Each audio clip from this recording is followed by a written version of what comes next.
Hi hello എല്ലാവർക്കും വീഡിയോയിലേക്ക് സ്വാഗതം. അപ്പോൾ ഇന്ന് ഈ ഒരുങ്ങിക്കെട്ടി പുറത്ത് പോകുന്നത് 2 പേർക്കും കുത്തിവെപ്പ് ഉണ്ട് കേട്ടോ. അല്ലുവിന് കുത്തിവെപ്പല്ല, അല്ലുവിന് വൈറ്റമിൻ കൊടുക്കാനും അമ്പാടിക്ക് 1.5 വയസ്സിൻ്റെ കുത്തിവെപ്പിനായിട്ട് പോകുന്നത്. ചാലിയത്താണ് ഞങ്ങളുടെ ഡിസ്പെൻസറി ഉള്ളത്. അപ്പോൾ അതാ പോകുന്ന വഴിക്ക് നല്ല ഗേറ്റ് അടവിലാണ്ട് കുടുങ്ങി. അതിലപ്പോൾ 2 വഴി പോയാലും, ഇപ്പോൾ മണ്ണൂറയിൽ വഴി പോയാലും കടലുണ്ടി വഴി പോയാലും ഗേറ്റ് അടവ് കുടുങ്ങുന്നുള്ള ഷുവറാണ്. ഇപ്പോൾ ഞങ്ങളിത് ആ ഗേറ്റ് ക്ലോസ് ചെയ്യുന്ന ആ ടൈമിലായിപ്പോയി എത്തിയത്. ഒരു അരമണിക്കൂർ നന്നായി വെയിറ്റ് ചെയ്യേണ്ടി വന്നു. പിന്നെ ഞങ്ങൾ തള്ളി തള്ളി തള്ളി മുന്നിലെത്തിയിട്ടുണ്ട്. കാരണം അല്ലുവിനെ ഒന്ന് ട്രെയിൻ കാണാൻ വേണ്ടിയിട്ട്. അല്ലു ഞങ്ങളെ മുന്നിൽ കുറേ വണ്ടിയുണ്ട്, അപ്പോൾ അതുകൊണ്ട് കാണാത്തതുകൊണ്ട് ഞങ്ങൾ കുറച്ചിങ്ങനെ നീങ്ങി നീങ്ങി നീങ്ങി നീങ്ങി ഏകദേശം ട്രെയിൻ കാണാത്തക്ക വിധത്തിലെത്തിയിട്ടുണ്ട്.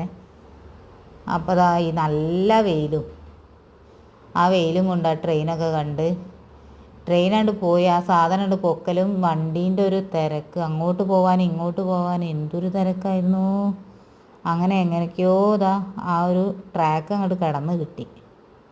ആ ടൈം കൊണ്ട് അമ്പാടിയെ ഉറങ്ങിയിട്ടുണ്ട്, നല്ല ഉറക്കം. ഇനി അവിടെ എത്തിയാൽ നീറ്റാൽ മതി, അല്ലെങ്കിൽ അവർ എണീപ്പിച്ചിട്ടേ കുത്തിവെപ്പ് നടത്തുകയുള്ളൂ. ഞങ്ങളൊരു 11 മണി ആ ഒരു ടൈം 10 ആകുമ്പോൾ ഇറങ്ങിയത്. പിന്നെ ഒരു ഗേറ്റ് അടവിലൊക്കെ കുടുങ്ങി ഒരു 11 മണി ആയിന് എന്തായാലും ഇവിടെ എത്തുമ്പോൾ. അപ്പോൾ ആ മുകളിലാണ് കുത്തിവെപ്പിൻ്റെ സ്ഥലമുള്ളത്. പോയപ്പോൾ നല്ല ഇതായിരുന്നു, നല്ല തിരക്കുണ്ട്. എല്ലാവരും ഞങ്ങളത്ര 43 ടോക്കൺ ഉണ്ടായിരുന്നത്. ഞങ്ങൾ ആ ടൈം എത്തിയപ്പോൾ അമ്പാടി എണീറ്റിട്ടുണ്ട്, അതുകൊണ്ട് ഭാഗ്യം. കുറേ നേരം കളിച്ചപ്പോൾ അല്ലുവിനും ബോറടിക്കാൻ തുടങ്ങി, അമ്പാടിക്കും ബോറടിക്കാൻ തുടങ്ങി. പിന്നെ ഇമ്മ്യൂണൈസേഷൻ റൂം കയറി അല്ലുവിന് വേഗം വൈറ്റമിൻ കൊടുത്തിങ്ങോട്ട് പോകുന്നു കേട്ടോ. അമ്പാടിക്ക് കുത്തിവെപ്പ് നടത്തി ആൾ ഞാൻ പ്രതീക്ഷിച്ച അത്ര അങ്ങോട്ട് കരഞ്ഞിട്ടൊന്നുമില്ല. ആ കുത്തുമ്പോഴുള്ള ഒരു കരച്ചിൽ മാത്രമേ ഉള്ളൂ. ഇനി വൈകുന്നേരം ആകുമ്പോൾ പനിക്കുമെന്ന് പറഞ്ഞിട്ടുണ്ട്. ഇപ്പോൾ ചെന്നപാടെ മരുന്ന് കൊടുക്കണം.